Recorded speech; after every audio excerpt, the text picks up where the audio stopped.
70% Gen Z mengalami stres karena TikTok, Reel Instagram, dan sosial media lainnya. Itu nggak akan mengherankan sih bagi kita kalau kita tuh udah tahu bahwa data di tahun 2022 mengatakan dari program International for Student Assessment, tingkat literasi kita itu dari 81 negara itu ke 62. Kamu bisa bayangin gak sih, kenapa netizen kita itu lebih seram daripada orang luar? Let's say kita melihat satu informasi nih. Baru judulnya aja, kita tuh udah emosi duluan dan langsung berani komen pendapatnya. Hubungan juga jadi rusak karena standar TikTok. Kenapa? Lagi-lagi karena literasi kita minim banget. Kenapa lebih suka video pendek yang ilmunya campur-campur daripada video panjang yang jelas apa materinya? Kita hidup di zaman dimana sekarang itu, kalau kita ketemu orang baru, kita langsung kepikiran apa yang disampaikan TikTok. Kalau orang kayak gini, berarti aku harus kayak gini. Kalau nggak aku kayak gini, aku bakal red flag, green flag, dan segala macam flagnya. Please, aku bilang, jangan sampai punah nilai-nilai yang diajarkan orang tua kita, pendidikan kita, agama kita. Ketika masa kecil dulu, dan ketika dewasa kita diberi asupan oleh TikTok. Memang sih kalau baca buku nggak secepat itu adiknya gitu. Tapi skalanya long term guys. Hidup kamu jauh lebih bahagia. Analoginya gini, kamu misalnya punya rumah. Tiap makan siang, kamu sukanya tahu bacem. Dan itu cukup mengenyangkan dengan segelas air putih. Tiba-tiba kamu melihat ada rumah tetangga transparan. Mereka makan siangnya makan steak dan segelas jus jeruk. Dan kamu mengira itu makanan orang kaya. Terus besoknya kamu mau makan itu supaya terlihat orang kaya. Padahal itu tuh belum tentu kamu suka dan belum tentu habis dan kenyang gitu kan. Nah, seperti itulah media sosial. Kita selalu membuat standar, oh kaya di umur 20 tahun harus 50 juta per bulan. Padahal mungkin dari dirinya sendiri 5 juta, dari bapaknya 45 juta. Nggak ada yang tahu kan? Begitulah media sosial guys. Nah, kenapa kita cenderung stres? Ya, karena itu tadi, membandingkan dirinya bukan sesuai porsinya. Media sosial juga buat kamu malas berpikir kritis. Kamu harus sadar, beberapa tahun ke depan, orang yang memanfaatkan AI jauh lebih efisien dan cepat sukses daripada yang nggak menggunakannya sama sekali. Please deh, kita nih harus growth mindset. Ketika ada hal baru, kita tuh harus terima dan pelajari itu, bukan malah melawannya gitu. Dan AI hanya bisa dimanfaatkan oleh orang-orang yang berpikir kritis. Dan pertanyaannya, why gitu kan? Karena orang kalau udah pikirannya jernih nih, udah nggak ada dopamin sampah dari sosial media, suatu hal yang mungkin nggak bisa ditanyakan di internet, di AI dia bisa tanya. Bagaimana kita mau maju kalau dasar berpikir kritis aja kita nggak punya dan cenderung males gitu. Terakhir, sebelum masuk ke rekomendasi bukunya, kamu harus tahu ketika otak kamu tiap hari diisi oleh hal-hal baru dan buku-buku baru, disitulah kamu akan sadar bahwa sebenarnya kita tuh ada jalan gitu. Buat orang-orang yang merasa dirinya tuh stuck di situ-situ aja. Energi positif bakal terus terisi di otak kamu semua dan alam bawah sadar kita. Sehingga kamu bisa menentukan takdirmu, mau kaya atau mau miskin. Allah juga bilang kan, wa allaisa lil insani illa ma sa'a. Manusia itu tidak akan memperoleh sesuatu kecuali dengan apa yang dia usahakan. Kamu malas, kamu miskin, itu pilihanmu. Oke, kita langsung masuk ke buku yang pertama. Buku yang pertama aku rekomendasikan adalah The Monk Who Sold His Ferrari karya Robin Sharma. Buku ini bercerita tentang seseorang pengacara sukses, kaya, terkenal banget, dan tiba di persidangan, dia sakit jantung dan dibawa ke rumah sakit.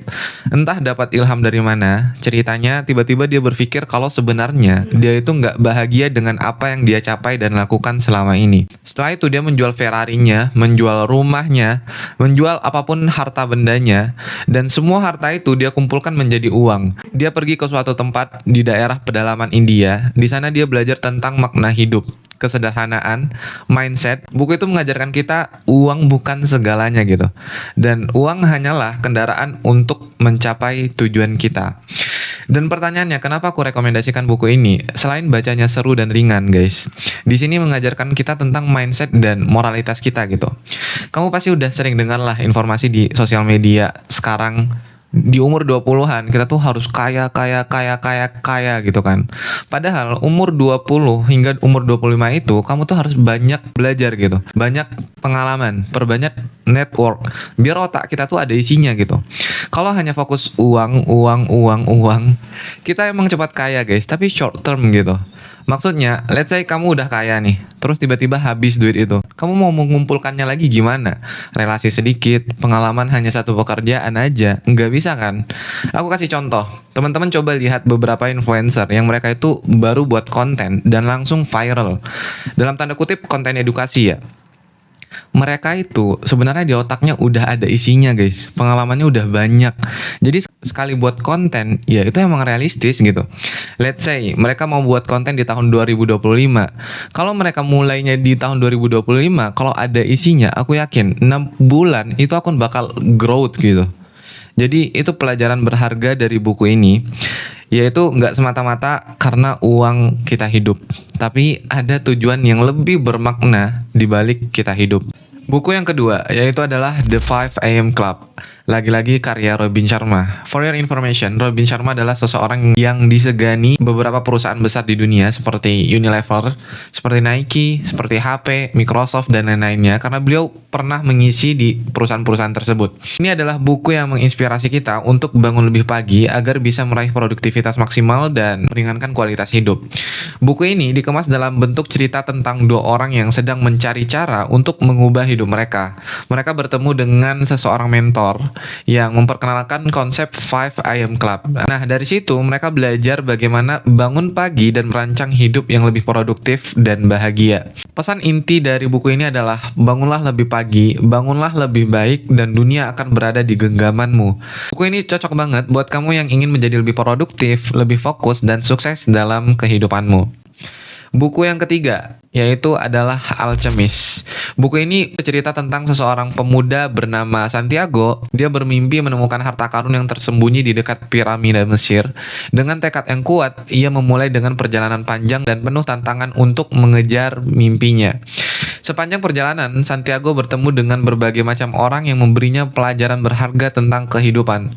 Nah, di situ di buku itu diceritakan dia bertemu dengan sang raja tua, seorang alkemis bijaksana yang membantunya memahami rahasia alam semesta gitu. Dan melalui setiap pertemuan, Santiago belajar bahwa ketika kamu benar-benar menginginkan sesuatu, seluruh alam semesta akan bersatu untuk membantumu mencapainya. Nah, dari buku ini aku menangkap sebenarnya banyak dari kita yang menginginkan sesuatu yang besar gitu. Cuman hasrat kita aja gitu tanpa melakukan aksi. Sehingga orang sudah berpikir duluan, oh aku nggak mungkin akan mencapai mimpi itu. Padahal jika dia memiliki hasrat yang besar dan dia lakukan itu, dia bakal mencapainya. Nah, buku itu menyampaikan insight kepada kita bahwa mimpi yang besar bakal tercapai ketika kita betul-betul bersungguh-sungguh untuk melakukannya dan mengerjakannya. Sehingga alam semesta atau GPS tertentu akan connect ke kita untuk membantu kita semua. Pesan intinya dari buku ini adalah mengingatkan kita bahwa hidup adalah perjalanan untuk menemukan makna dan tujuan sejati. Meskipun kita menghadapi kesulitan atau ketakutan gitu. Jika kita percaya dan terus berusaha, kita akan menemukan harta karun kita atau goals kita atau impian kita. Nah, kenapa aku rekomendasi buku ini? Ini juga salah satu buku yang berbentuk cerita gitu. Kalau aku pribadi, aku orangnya adalah orang yang suka baca buku dengan konsep cerita. Dan itu lebih powerful buat aku gitu. Daripada buku yang full isinya pelajaran, aku lebih suka yang konsepnya cerita. Baik itu fiksi, baik itu non-fiksi gitu. Dan siapa yang harus membaca buku ini? Yaitu kamu yang mungkin sedang bingung mencari arah hidup. Mungkin kamu yang stuck di situ-situ aja. Mungkin kamu yang bingung mau ngapain nih setelah ini gitu. Kamu udah bosan, burn out, itu aja yang kamu lakukan tiap hari. Ini cocok banget sih, buku The Alchemist. Ini adalah cerita sederhana yang sebenarnya tuh penuh keajaiban banget. Dan coba kamu baca ini di pagi hari, itu otak kamu bakal menerawang kemana-mana, menemukan bahwa ternyata makna hidup tuh ada loh gitu. Cita-cita kita tuh bisa tercapai kayak gitu. Buku yang keempat yaitu How to Influence and Influence People. Nah, ini buku ini baru aja aku jadikan bahan konten di 2 video sebelumnya. Ini adalah buku klasik tentang cara kita berinteraksi, membangun hubungan yang baik, dan mempengaruhi orang lain. Ini nih bukunya menarik banget karena ditulis dengan kisah-kisah orang-orang sukses gitu. Bagaimana mereka, bahkan ada seseorang yang mereka itu nggak sekolah, tapi tiba-tiba mereka bisa menguasai pasar satu negara sebanyak 25% gitu. Nah, gimana caranya? Ya, itu adalah skill membangun hubungan manusia. Buku ini aku sarankan wajib banget buat kalian baca. Kenapa? Karena buku ini nggak pernah diajarkan di sekolah atau mata pelajaran apapun itu. Karena ini tentang hubungan kita antara satu orang dengan orang yang lain gitu. Nah, dari buku ini juga kita bisa membuka jalan pintu akses mau kemanapun gitu. Mau dari bisnis, mau kita membangun relationship, mau kita menerima investasi besar gitu. Ini buku cocok banget buat kalian yang ingin mempengaruhi orang lain atau ingin memenangkan sesuatu dalam pertemanan kayak gitu. Pesan inti dari buku ini adalah buku ini tuh mengajarkan kita bahwa seni berhubungan dengan orang lain adalah kunci sukses dalam hidup. Mungkin dengan cara sikap yang tulus, komunikasi yang baik, dan kemampuan menghargai orang lain, kita bisa membuat lebih banyak teman, mempengaruhi orang tanpa memaksakan gitu. Menjadi pribadi yang disukai, dihormati, dan dipercaya.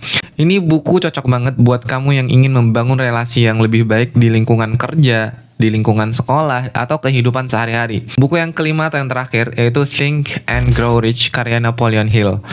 Ini bukunya bagus banget. Aku baru aja baca buku ini dan aku belum selesai. Aku masih di pertengahan. Ini kisah banyak orang kaya di dunia itu dikumpulkan dalam satu buku ini gitu. Jadi kalau nggak salah aku ya, ini aku baru banget baca ini dan aku ingin merepresentasikan ke kalian semua. Jadi buku ini tuh seorang Napoleon Hill. Napoleon Hill ini penulisnya. Dia ini sebenarnya penulis buku gitu. Dan kebetulan dia ketemu dengan orang yang super kaya dan dia dibiayain sama orang yang super kaya ini untuk mewawancarai seluruh orang kaya di Amerika gitu. Nah, kenapa ini bagus banget guys? Di sini kalian bisa growth mindset kalian bahwa kesuksesan itu bisa banget kita capai gitu. Bahwa think and grow rich itu bisa banget membuat kita tuh kaya kayak gitu. Di situ juga diceritakan beberapa kisah-kisah bisnis mulai dari awal orang berbisnis hingga mereka menjadi miliarder atau orang kaya terbesar di dunia. Itu banyak banget perjalanan bisnis di sana. Dan dari buku inilah otak aku tuh langsung kayak neuron di otak aku tuh kayak cetes kayak ada sesuatu yang baru gitu guys. Jadi penting banget sih kalian baca buku ini. Selain kalian mendapatkan insight yang baru, kalian juga mendapatkan pengalaman-pengalaman di dunia bisnis yang besar tuh seperti apa sih. Nah, di buku inilah kalian wajib membacanya. Untuk siapa sih buku ini cocoknya gitu? Menurut aku buku ini cocoknya untuk kita semua sih. Pelajar dan profesional yang ingin mengembangkan potensi dirinya gitu. Siapa aja yang ingin menjadi versi terbaik dari dirinya dalam hal finansial, karir, dan kehidupan pribadi. Karena menurut aku kehidupan tuh nggak lepas dari finansial sih. Karena kita butuh uang untuk kendaraan dalam hidup kita gitu. Buku ini juga bukan sekedar panduan mencapai kekayaan guys, tapi juga pedoman hidup untuk meraih kesuksesan, kebahagiaan, dan kebebasan finansial kita gitu. Dan semoga kalian yang baca buku ini bisa financial freedom ke depannya gitu. Terutama buat kalian yang masih umur 20-an, kalian udah baca buku ini itu udah keren banget menurut aku sih. Dan ada pesan inti dari buku ini adalah pikiran adalah kekuatan terbesar manusia. Apa yang kamu pikirkan akan membentuk hidupmu. Kesuksesan dimulai dari impian besar, diikuti dengan rencana konkret dan tindakan konsisten. Di buku ini juga menyampaikan pesan inti bahwa kegagalan adalah bagian dari perjalanan kita gitu. Jangan pernah takut gagal, karena kegagalan adalah pelajaran penting menuju kesuksesan. Itulah 5 rekomendasi buku yang menurut aku bisa menghancurkan dopamin sampah kita dari sosial media. Karena kenapa? Semua buku yang aku sampaikan itu hampir semuanya cerita guys. Jadi nggak ada yang full edukasi banget gitu. Maksud aku tuh nggak ada yang pelajaran aja isinya yang membuat kita tuh bosan, nggak ada yang seperti itu. Itu tuh full cerita sehingga ringan dibaca, membuat otak kita liar kemana-mana sehingga membuahkan insight baru buat kita semua. Semoga video ini bisa bermanfaat buat kamu dan menumbuhkan minat baca kamu, terutama buat kamu yang baru memulai habit baca. Aku sarankan baca 5 buku itu. Terima kasih buat teman-teman yang sudah nonton. Karena buku aku nggak begitu banyak, aku baru memunculkan habit baca buku aku itu di tahun 2024 awal. Dan nggak lebih dari 20 buku yang aku baca. Tapi itu sudah bermanfaat banget buat aku. Dan amunisiku buat konten yang kalian tonton semua itu dari buku-buku yang aku baca, podcast-podcast yang aku dengar, lingkungan yang aku tempati, itu semua berasal dari situ. Terima kasih yang sudah nonton sampai sini. Jangan lupa like, comment, dan subscribe. See you on next video.